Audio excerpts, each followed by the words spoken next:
The room went silent the moment the Admiral stood up. No one understood why a man who had commanded fleets across 3 oceans, a man known for never saluting anyone unless protocol demanded it, suddenly snapped to attention and raised his hand in a crisp, flawless salute. But the young Marine lieutenant who had been laughing moments earlier understood immediately. His face drained of color. Because the woman he'd just mocked, the one he'd asked, "Ma'am, what rank were you in the war?"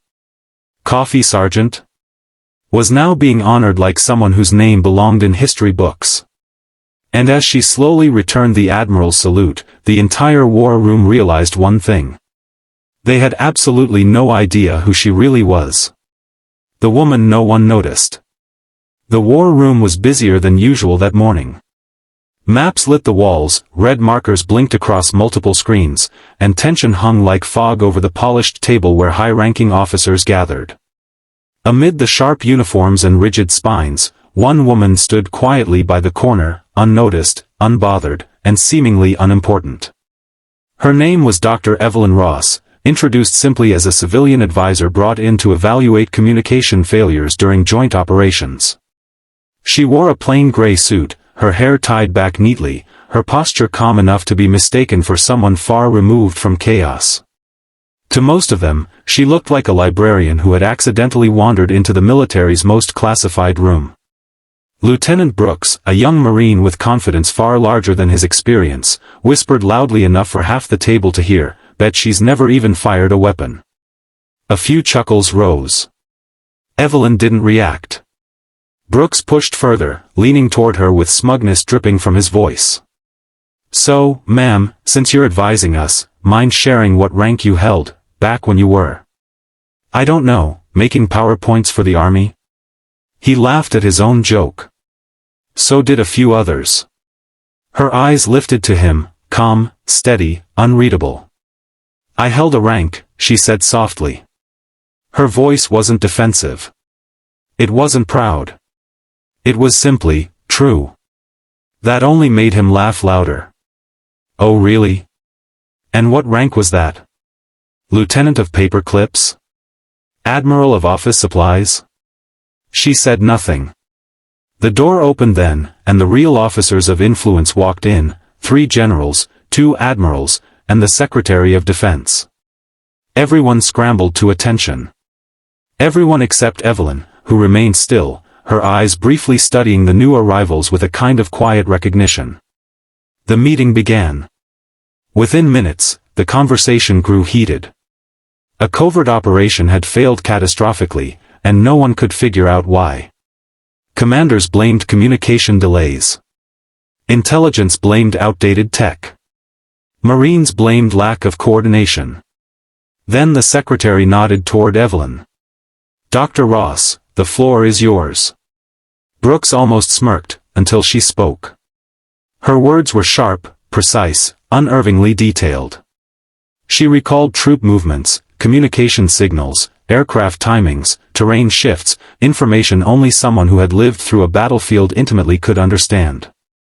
The room listened, stunned, as she described patterns of failure identical to those seen years ago during a Black Ops mission, one no civilian should have known existed. And then she placed a small file on the table. A file marked, Classified Level Omega. A document only 5 people in the entire military were authorized to touch. The generals leaned forward, confused. The admirals glanced at one another. The Secretary of Defense didn't move at all, he just stared at her, almost as if expecting this moment. Brooks swallowed hard. Evelyn looked up, her voice softer now. "The problem isn't technology. The problem is that you're repeating mistakes I've already seen cost lives. We don't have time for ego. Fix the chain of command. Fix the communication. Fix the mindset." Silence stretched across the room, until one admiral slowly stood up from his chair. His eyes locked on her face, not with confusion, but recognition. And fear. And deep, overwhelming respect.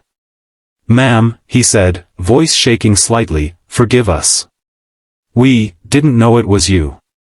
Before anyone could ask who "you" was, he raised his hand and delivered a perfect salute. The entire room froze. Brooks nearly collapsed. And Evelyn Ross, quiet, invisible Evelyn, slowly returned the salute with the practiced ease of someone who hadn't done it in years, but had once done it every day. Because she wasn't just a civilian. She wasn't just an advisor.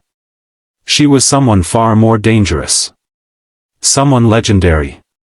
The rank no one expected. The Admiral's hand remained in the air. The generals rose in confusion. Whispers spread like wildfire. The Marine lieutenant who had mocked her felt the blood drain from his face. "Sir," one general asked quietly. "Who exactly is she?" The Admiral turned toward him, disbelief in his eyes. "You don't recognize her?" "That woman," he pointed to Evelyn, led Operation Hawkeye. She commanded the Ghost Recon Fleet. She was the architect of the most classified counterinsurgency operation in the Pacific. For 6 years, she was the highest-ranking covert officer in the Naval Intelligence Branch. Everyone stared at her. Evelyn didn't bask in their shock. She didn't smile. She didn't need to. Her silence spoke louder than any badge or medal ever could. Lieutenant Brooks felt his knees weaken. "That's impossible," he whispered. The leader of Hawkeye was. The file said they were only known as Shadow Admiral. The Admiral nodded. "And you're standing right in front of her." A ripple of shock moved across the table. The Secretary of Defense stepped forward. "Evelyn didn't retire by choice. She retired because we needed someone to disappear, to erase her past, her rank, her name, so she could keep advising us in secret, without foreign governments recognizing her." "My rank doesn't matter anymore," Evelyn said softly. "But what you choose to do next does." The room fell silent again. This time, no one laughed. The secretary motioned for her to continue her briefing. This time, every Marine, every general, every admiral leaned in to listen. Evelyn pointed at the map on the screen. "This isn't just a tactical failure," she said. "It's a pattern. And if you don't act correctly, if you don't fix the broken link, you'll lose more than a mission, you'll lose people. Good people." Her voice wavered only once, when she remembered the team she'd lost long ago, the reason she walked away from active command. Faces she could never forget. Mistakes she refused to let anyone else repeat. She stepped forward, the quiet strength in her posture undeniable. "You brought me here for answers. Fine. Here's your first one: respect isn't given because of rank. It's earned by how much you're willing to protect, even when no one knows your name." The room remained wordless. Brooks slowly stood from his seat. His voice cracked. "Ma'am. I'm deeply sorry for my disrespect." Evelyn looked at him, not with anger, but with a calmness that struck him harder than any rebuke could. "Be better," she said. "For the people you'll lead. They deserve that." As the meeting concluded, the Admiral approached her quietly. "Ma'am, if you ever choose to come back, the Navy would still follow you." She smiled faintly. "I'm right where I need to be. Advising from the shadows has always been my real rank." And as she walked out of the war room, past the saluting officers, past the stunned Marine lieutenant, past the legends who now recognized one thing became clear. Sometimes the most powerful people in the world are the ones who no longer need the world to know who they are.